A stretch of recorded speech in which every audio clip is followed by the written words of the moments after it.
பிரதோஷம் குறித்து ஒரு புராண கதை சொல்லப்பட்டிருக்கிறது. அதன்படி ஒருநாள் இந்திரலோகத்தில் தேவேந்திரன் தனது வாகனமான ஐராவதத்தின் மீது அமர்ந்து மகிழ்ச்சியுடன் வலம் வந்து கொண்டிருந்தானாம். அப்போது அவன் எதிரே துர்வாச முனிவர் வந்து கொண்டிருந்தார். எப்போதும் சாபத்தையே வழங்குகின்ற துர்வாசர் தன் கையிலிருந்த மலர் மாலையை தேவேந்திரனை வாழ்த்தும் விதமாக அவனிடம் கொடுத்திருக்கிறார்.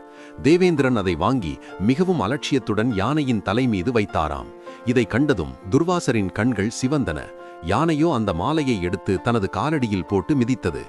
ஏற்கனவே தேவேந்திரனின் செயலால் கோபமுற்ற துர்வாசர் இதை பார்த்ததும், தேவேந்திரா, உன்னுடைய ஆணவத்திற்கு காரணமான செல்வங்கள் அனைத்தையும் நீ இழக்க கடவாய் என சாபமிட்டார். துர்வாசரின் சாபம் உடனே பழித்துவிட்டது. தேவேந்திரனின் அனைத்து செல்வங்களும் அவனை விட்டு நீங்கின. அன்னை லக்ஷ்மி தேவி பார்க்கடலுக்குச் சென்று மறைந்து விட்டாள். இப்போது பார்க்கடலை கடைந்துதான் இழந்த செல்வங்களை பெற முடியும் என்ற நிலை தேவேந்திரனுக்கு. தேவர்களும் அசுரர்களும் பார்க்கடலை கடைவது என முடிவானது. மந்திரகிரி மலையை மத்தாக்கி வாசுகி என்ற பாம்பை கயிறாக்கி பார்க்கடலை கடையத் தொடங்கினார்கள். வாசுகியின் தலைப்பக்கத்தை அசுரர்களும் வால் பக்கத்தை தேவர்களும் பிடித்து கொண்டனர். பணிகள் வேகமாக நடைபெற்றது.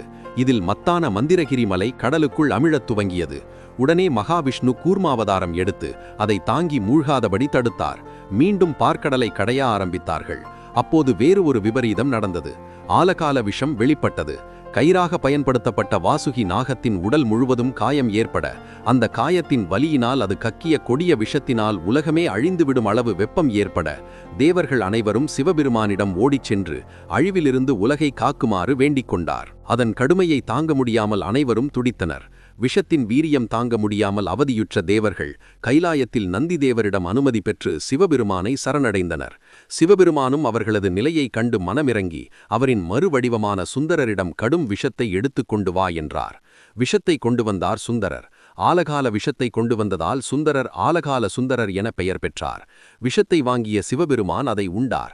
இதை கண்ட அன்னை பார்வதி, அனைத்து உலகங்களும் ஐயனோள் இருக்கின்றதே, அதில் உள்ள ஜீவராசிகள் அனைத்தும் துன்பத்திற்குள்ளாகுமே என நினைத்து அம்பிகை கருணையோடு சிவபெருமானின் கழுத்தை பிடித்தார். அவ்வளவுதான், விஷம் அவரது கழுத்திலேயே தங்கிவிட்டது. இதன் காரணமாக சிவபெருமானுக்கு நீலகண்டர் என்ற பெயர் உண்டானது. சிவபெருமான் தேவர்களை நோக்கி மீண்டும் சென்று திருப்பார்க்கடலை கடையுமாறு கூறினார். தேவர்களும் அசுரர்களும் மீண்டும் கடலுருகில் சென்று முன்பு போலவே கடலை கடையத் தொடங்கினார்கள். பார்க்கடலிலிருந்து லக்ஷ்மி ஐராவதம், காமதேனு, கற்பகத்தரு, சிந்தாமணி, கௌஸ்தபம், மணிசூடாமணி, உச்சைரவரம் முதலியன ஒவ்வொன்றாக தோன்றியது. லக்ஷ்மியை திருமால் ஏற்றுக்கொண்டார். ஏனைய பொருட்களை இந்திராதி தேவர்கள் அடைந்தனர். ஏகாதசி என்று இரவு முழுவதும் உறக்கமின்றி பார்க்கடலை கடைந்தார்கள். மறுநாள் துவாதசி என்று அதிகாலையில் அமிர்தம் தோன்றியது. அதனை தேவர்கள் பகிர்ந்து உண்டார்கள்.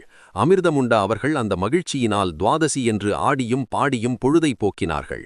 மறுநாள் திரியோதசி 13ஆம் நாள் தேவர்கள் சிவபெருமானை முன்பே வணங்காமல் பொழுதுபோக்கிய தங்கள் குற்றத்தை உணர்ந்து சிவபெருமானிடம் பணிந்து தங்கள் குற்றத்தை மன்னித்தருளுமாறு வேண்டினர். சிவபெருமான் மகிழ்ந்து அருள் புரிய திருவுளம் கொண்டு கைலையில் அன்று மாலை, அதாவது 4:30 மணி முதல் 6 மணி வரை தவத்தில் மூழ்கியிருந்த நந்திதேவரின் இரு கொம்புகளுக்கிடையில் நின்று அம்பிகை காண சிவபெருமான் ஆனந்த தாண்டவம் ஆடினார். மற்ற தெய்வங்களும் மகா முனிவர்களும் ஆனந்த தாண்டவத்தை கண்டு தரிசித்தனர். இவ்வாறு சிவபெருமான் குற்றத்தை மன்னித்து அருள் புரிந்து அவர்கள் பாவத்தை போக்கிய காலமே பிரதோஷ வேளையாக கடைபிடிக்கப்படுகிறது. இவை அனைத்துமே திரியோதசி அன்று ஒரு சனிக்கிழமை சாயங்கால வேளையில் நடைபெற்றது. தேவர்கள் அவரை தரிசித்து சிவபெருமானை துதி செய்து வணங்கினார்கள். அது முதல் திரியோதசி திதி அன்று மாலை 4:30 மணி முதல் 6 மணி வரை பிரதோஷ வேளை, அதாவது பாவத்தை போக்கும் நேரம் என்று சொல்லப்படுகிறது. பிரதோஷ விரதம் சிவமூர்த்திக்கு உரிய பலவித விரதங்களில் முக்கியமானது. இந்த விரதத்தை அனுஷ்டிப்போர் துன்பங்கள் நீங்கி என்றும் இன்பத்தை எழுதுவர். சிவபெருமான் மற்றும் பார்வதி தேவியை வணங்கி துதித்தால் வாழ்வின் அனைத்து வளமும் பெருகுமாம். அது மட்டுமில்லாமல் அன்றுதான் சாயங்காலத்தில் அனைத்து தெய்வங்களும் பூமிக்கு வந்து சிவபெருமானை வணங்கி துதிக்கிறார்களாம். அப்போது நாமும் ஆலயத்திற்குச் சென்று சிவ வழிபாடு செய்யும் போது அங்கு கண்களுக்கு புலப்படாமல் அனைத்து இடங்களிலும் நிறைந்துள்ள தெய்வங்களின் ஆசிகளும் அங்கு செல்லும் ஒவ்வொருவருக்கும் கிடைக்கின்றது. கதை பிடித்திருந்தால் லைக் பண்ணுங்க, நண்பர்களுடன் ஷேர் பண்ணுங்க. இன்னும் இப்படிப்பட்ட உணர்ச்சி கதைகளுக்கு நம்ம சேனலை சப்ஸ்கிரைப் பண்ணுங்க.